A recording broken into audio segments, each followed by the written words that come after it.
اون بیرون جایی توی این کهکشان بی انتها میبایست تعداد بیشماری سیاره مملو از زندگی وجود داشته باشه. ولی چرا نمیتونیم هیچ مدرکی مبنی بر وجودشون پیدا کنیم؟ خب این همون سوال معروفیه که انریکو فرمی توی سال 1950 میلادی پرسید. بقیه کجان؟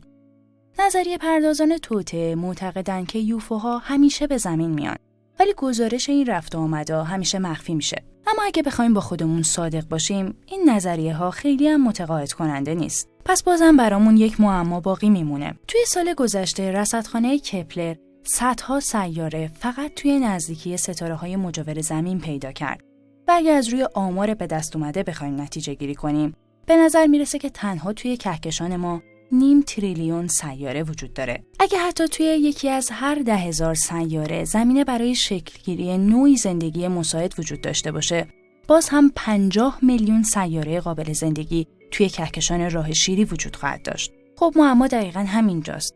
زمین ما تقریباً 9 میلیارد سال بعد از انفجار بزرگ شکل گرفته و توی کهکشان ما حتما تعداد بیشماری سیاره خیلی زودتر از زمین تشکیل شدن و میتونستن میلیاردها یا مطمئناً میلیون‌ها سال زودتر از زمین به زندگی مجال شکلگیری داده باشن. اگه حتی توی تعداد کمی از اونها بذر زندگی هوشمندانه زمینه رشد می‌داشته و شروع به خلق تکنولوژی کرده باشه، تکنولوژی اونها میلیون‌ها سال فرصت داشته تا به شکلی پیچیده و قدرتمند پیشرفت کنه.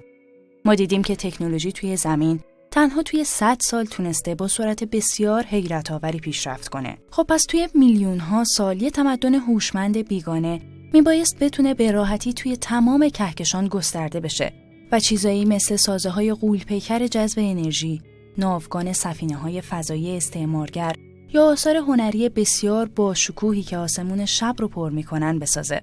کم کمش فکر می‌کردیم که این موجودات بیگانه حضورشون رو از روی عمد یا به هر شکل دیگه‌ای برای ما آشکار کنن. حالا به وسیله نوعی سیگنال الکترومغناطیسی یا هر وسیله دیگه‌ای. اما با این همه هیچ مدرک متقاعد کننده‌ای حاکی از وجود اونها نمی‌بینیم. چرا؟ خب جواب‌های قابل ارائه زیادی وجود داره که بعضی از اونها خیلی تیره و هراس‌انگیزن. شاید تمدن فوق هوشمندی تونسته کهکشان رو به کنترل خودش دراره و یه سکوت رادیویی کامل رو تحمیل کرده باشه، چون از وجود هر رقیب بالقوه‌ای میترسه و در انتظار نشسته تا هر چیزی که براش تهدید محسوب میشه از بین ببره. شاید مثلا اونقدر باهوش نباشن و احتمال به تکامل رسیدن موجود هوشمندی که قادر به خلق تکنولوژی‌های پیشرفته باشه خیلی کمتر از اون چیزیه که ما تصور میکنیم. به هر حال شکل‌گیری زندگی هوشمند تنها یک مرتبه، اون هم توی 4 میلیارد سال روی زمین اتفاق افتاده.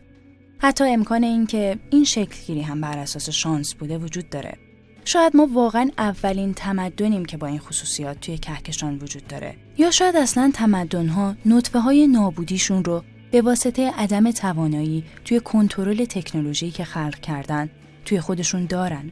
اما پاسخ‌های امیدوار کننده‌ای هم وجود دارن. میدونین منظورم اینه که در ابتدا و آغاز ما برای پیدا کردن اونها خیلی تلاش نکردیم و مقدار پول خیلی کمی هم برای این هدف هزینه کردیم. محدوده خیلی کوچیکی از ستاره‌های کهکشان رو برای یافتن نشانه‌ای جالب توجه به دقت کاوش کردیم و شاید اصلا به شیوه درستی جستجو نمی‌کنیم. ممکنه اونها توی زمینه پیشرفت‌های تکنولوژیک تونسته باشن سریعاً به فناوری‌های ارتباطی دست پیدا کنن که خیلی پیچیده‌تر و کاربردی‌تر از امواج‌های الکترومغناطیسی ما باشه. شاید تمام اینها درون انرژی سیاه که ظاهراً موجب شکل‌گیری بسیاری از توده‌های کهکشانی شده یا ماده سیاه اسرارآمیزی که اخیراً کشف شده اتفاق افتاده.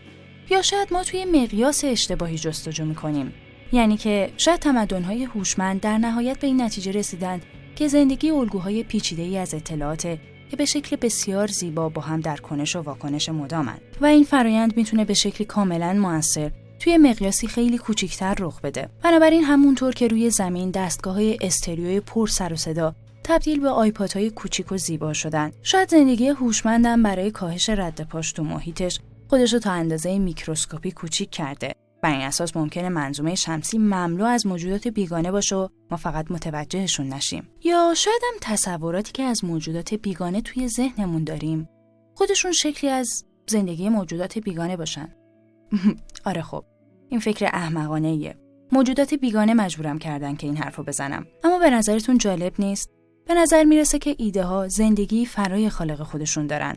شاید این زندگی زیست شناختی ما تنها یک دوره گذراست. خب شاید توی 15 سال آینده بتونیم اطلاعات طیف‌نمای حقیقی رو از سیاره‌های همسایه که دارای خصوصیات اولیه امیدوار کنندن بگیریم و اونها بتونن آشکار کنن که چقدر قابلیت سکونت دارن. علاوه بر اون ستی‌ها جستجو کنندگان هوش فرازمینی در حال حاضر اطلاعات و یافته‌هاشون رو در اختیار عموم قرار میدن تا میلیون‌ها شهروند دانشمند که شاید شامل حال شما بشه بتونن از نیروی عموم برای این تحقیق استفاده کنن. همینطور روی زمین آزمایش‌های حیرت انگیزی در حال انجامه و هدف این آزمایش‌ها اینه که از هیچ زندگی خلق کنن. زندگی که میتونه از اون شکل دی که ما میشناسیم خیلی متفاوت‌تر باشه. تمام اینها به ما کمک میکنه تا بفهمیم که آیا جهان سرشار از زندگیه یا اینکه در حقیقت فقط ما هستیم که وجود داریم. هر کدوم از این پاسخ‌ها به شیوه خودشون خیلی امیدبخش و حیرت انگیزن. چرا که اگه ما تنها موجودات دنیا باشیم، این واقعیت که ما فکر میکنیم و رویا پردازی میکنیم و بعد این سوالها رو میپرسیم، خودش میتونه یکی از مهمترین حقایق در مورد دنیا باشه. و حالا ما خبرهای خوبی براتون داریم. جستجو برای کسب دانش و درک و استنباط هیچ وقت خسته کننده نشده و هیچ وقت تموم نمیشه. این اتفاق هرگز نمیافته. و در واقع کاملا برعکسه. هرچی بیشتر بدونین دنیا توی ذهن و چشمتون شگفت‌انگیزتر میشه. در حقیقت همین احتمال‌های غیر قابل باور و سوال‌های بی‌پاسخن که ما رو به جلو میبرن. پس همینطور کنجکاو بمونین.